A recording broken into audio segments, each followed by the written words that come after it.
Of course, when the Facebook scandal started, it was also a lot about democracy issues, since there were discussions on how an election could have been impacted. Here in Sweden, we have the elections in September. So now the discussion is here about how to handle social media if you're a politician, and will we also be moved in any way, in our opinion, through social media? And is that good or bad? And that leads up to our next speaker, the wonderful and very insightful Brit Stakston.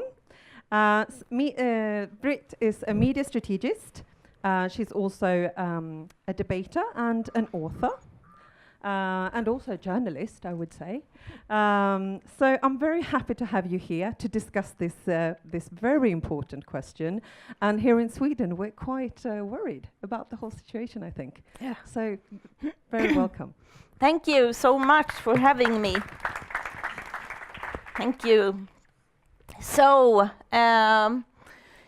how many of you watched the whole 10 hours of Zuckerberg being questioned in the Senate?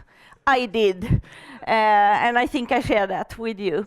And that moment was so very special in many aspects, above all because we do need to discuss things in new perspectives. There are a lot of ethics, integrity perspectives.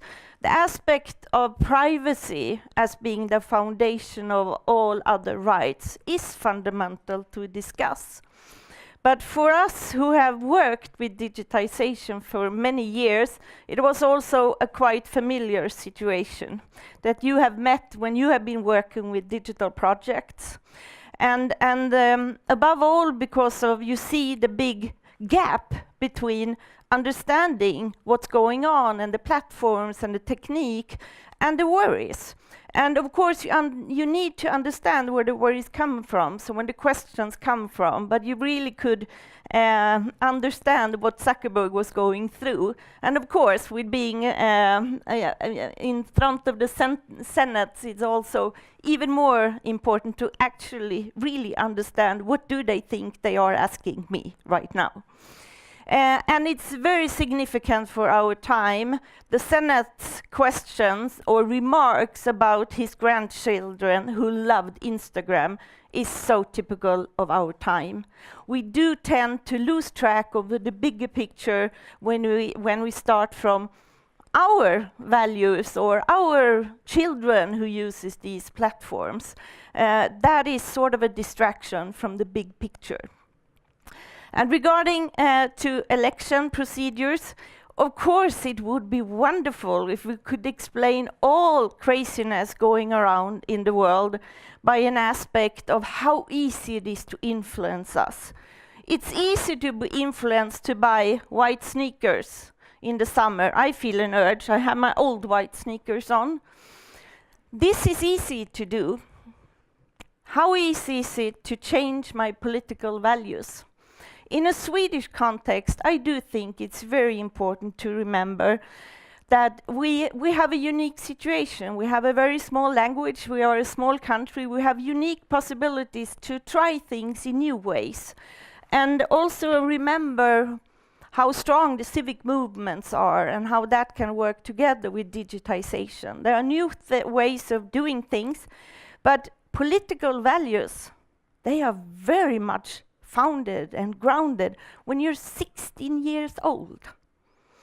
So what perspectives do these channels really influence? Of course, they can worry you and they can make you feel that there is a bigger picture of things going on that you might not see in your everyday life. But around the corner, you are quite convinced that there is a war going on. And that creates an anxiety. And that is definitely an aspect. But we do need to try to understand more about how things are affected by being exposed for dark ads, for example, when it comes to the political game. I was in Nairobi and meeting all these cool new digital startups in Nairobi when Trump was elected. This is the cover of the Daily Nation.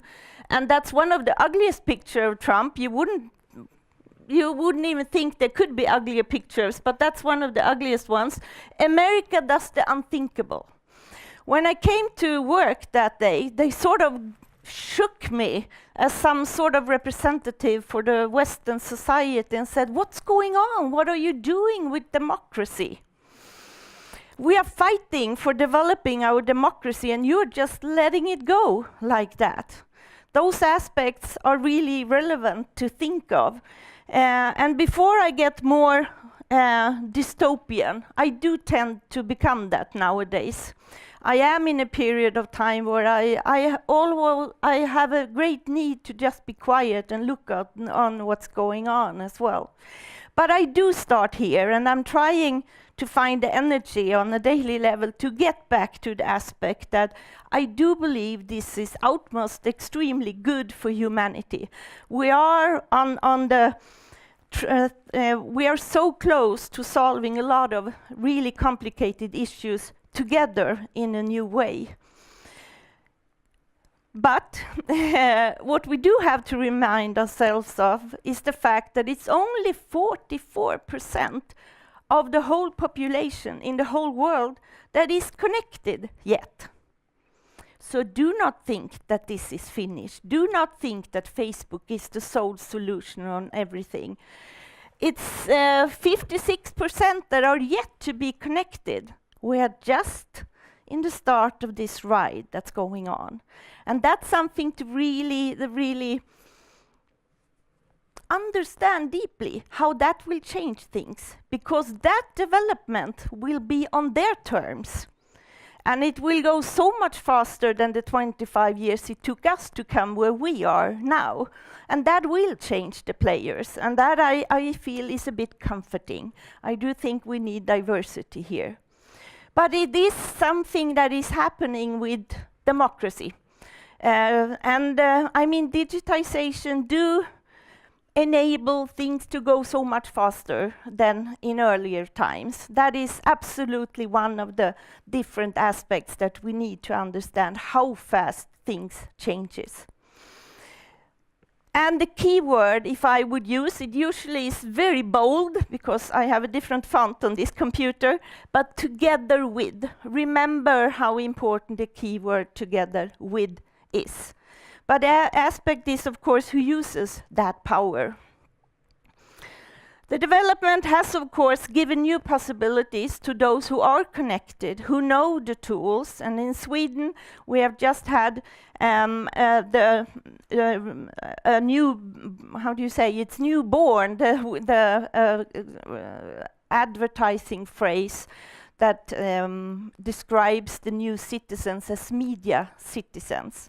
But it also points out the difference between those who actually have that self-esteem to act upon those new tools they have. I have just toured all Sweden and met a lot of young students, and this is not something that is so given. It is not that because you have a mobile phone in your pocket that you really feel empowered to act. Young people still ask themselves, who want to listen to me? So you still have to really reinforce and help them to feel that their voice is important. The change is, of course, linked to the fact that we are not only consuming media today, we are also producing. We are all content creators. This is what has changed the whole field of communication, of how politics is run, and the whole media landscape. This has also led to the strong trend of when you feel that something is wrong, the beautiful and the magic of the internet is so obvious, how easy it is to find you heard and act upon it. You have all these hashtags pop up, new organizations. And the question is, of course, how can they be combined to all the institutions, organizations, but also how can they be sustainable? They have their weaknesses as well. And maybe at times you might feel that this is, now I've really done something. And of course you almost feel it in your body when you go down to a demonstration like that and you act. But change in society takes years. Democracy is a hard and long process, so you need to really do more than that as well.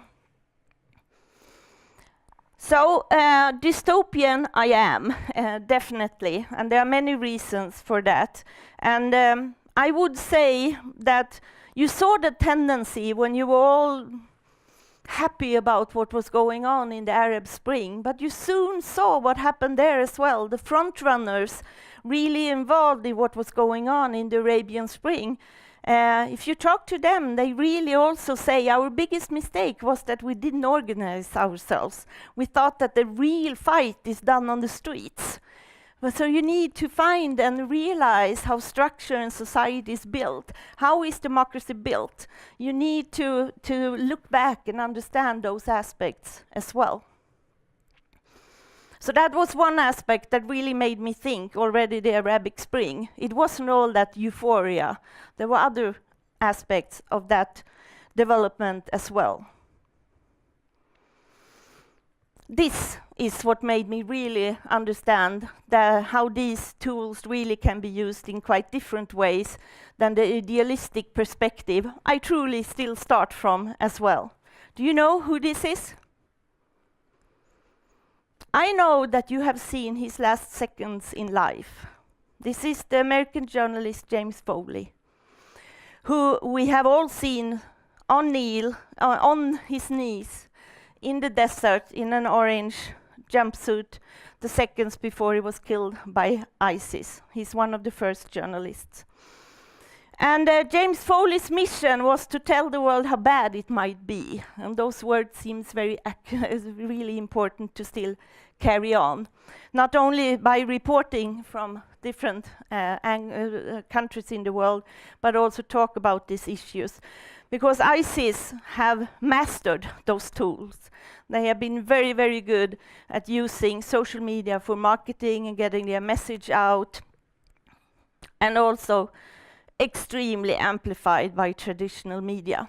In Sweden, the last couple of months, we've had a really strong internet backlash carried out by the big media players. And they have also mentioned the ISIS aspect of how bad the social media platforms were at taking down that content. Well, it's easy to find articles from the same time that the traditional media wrote about these aspects. Never have they shown James Foley at work in how he looked. They have amplified the terror message by constantly showing the pictures of James Foley on his knee before being beheaded. And the articles about those incidents are more like instructional manuals that want you to see that clip. No critical questions about terrorism and the new media landscape. No criticisms about social media not taking down the videos. Purely just extremely fascinated from from what was happening. Fascinated within brackets, because of course everybody thought that was extremely terrible, but it's sort of like it's so shocking that you don't go back to your roots and do the work that journalists should have done at that time. So the amplifying perspective of traditional media is one of the aspects I would say is has helped and caused the critical situation we are in right now. And we need really to understand how important that has been for developing the more complicated perspectives linked to this. It's very easy to become a useful idiot. Not only for media, but also for us. When we get so easily angry and we debate things for hours. And I mean, that's pure troll logic to become angry. You want people to debate with you. So remember that when people do really claim stupid things, what are their agenda and what the energy I put on this, how could that be used in other ways? How sadly, it is that one of the strongest symbols for freedom in the world, the leader of the United States, when he attacks media, how extremely serious that is so not emphasized enough, because that is really, really so complicated, because media criticism is essential in a democracy, but this is beyond media criticism. This is actually fighting against free press. And soon enough, we also saw the fight against civic movements, claiming them to be paid, etc. That's all part and tools of the populistic movements, and that is so helped by how digital tools can be used and how easy that story gets uncritical published in traditional media. And when we look at the Swedish election, we will of course not be saved from anything that has been going on in all the other elections. It's easy to start discussing and ending up in the mud together with the pigs that started the debate. And that's something that you really should be aware of.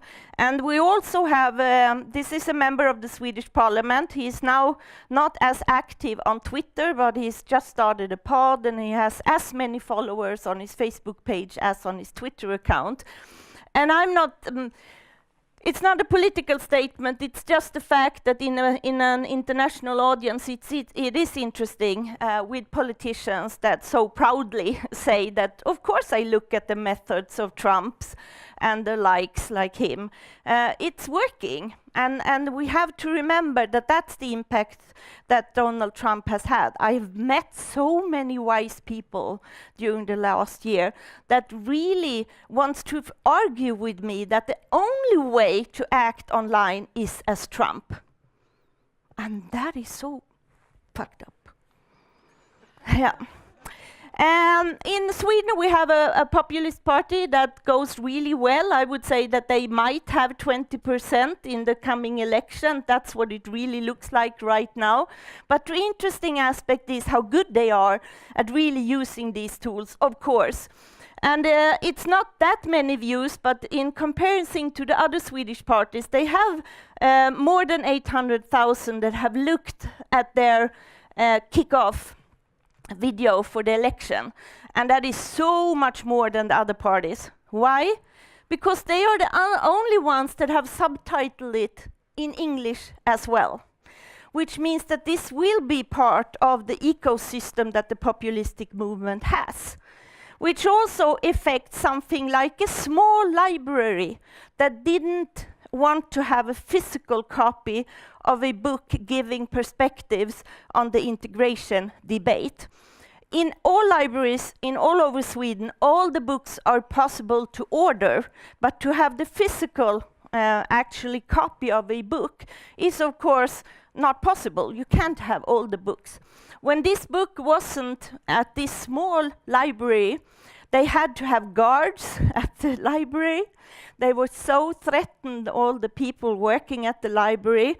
And it was also reported at Sputnik and also Breitbart, and they all linked to all those ecosystem of populistic sites. So it really affects and does a lot with people, because the people working at that library, they get really, really scared, because it is not only online. So I am very worried about the development that isn't as rosy as I thought it was going to be. It's sort of like we're taking many steps forwards, but then also going backwards.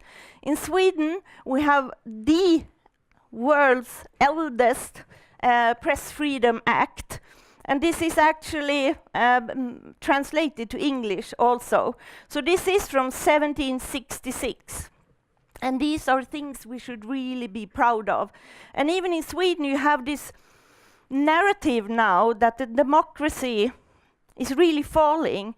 And then we should really focus on how it's not falling, because you really have your press freedom, your freedom to organize, your freedom to demonstrate, and all those press voice of freedom and everything. We have a lot of factors, and we have so many people that go and elect. These are all signs of a very sound and healthy democracy, and we should give that more space than the more troublesome aspects.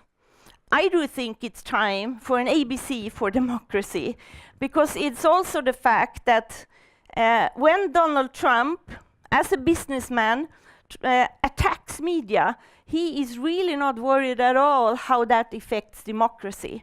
And I think the fundamentals of democracy needs to be talked about more. We need to step up and really defend what the democracy is built of. We need to take a fight against how we get silenced on net. What happened to that library makes people scared, and it makes people scared to be attacked online, and that will be very serious for the coming election, where people give voice to what they believe in, and then they get attacked, and that will silence them for a long time.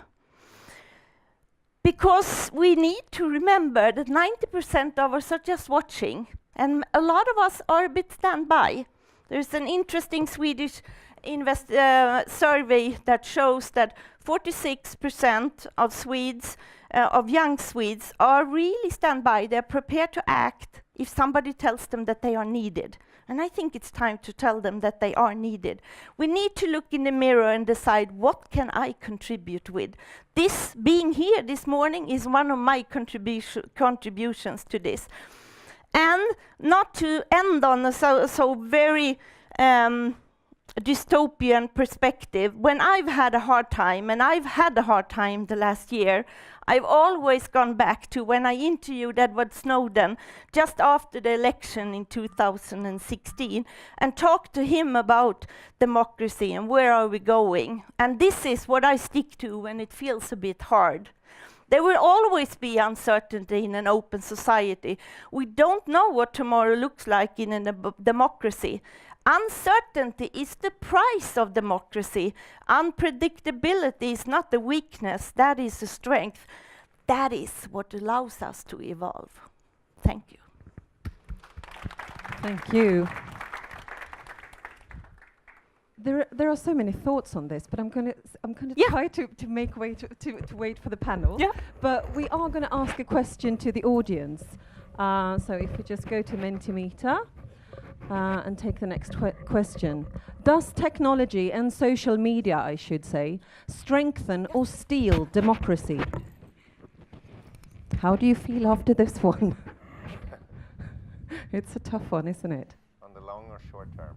Yeah. Yeah, that's also a good question. I'm really looking forward to the panel, actually.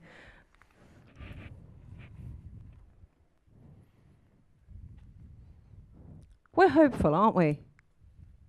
I think we should be. And it's going to be some interesting questions, I think, on that speech as well.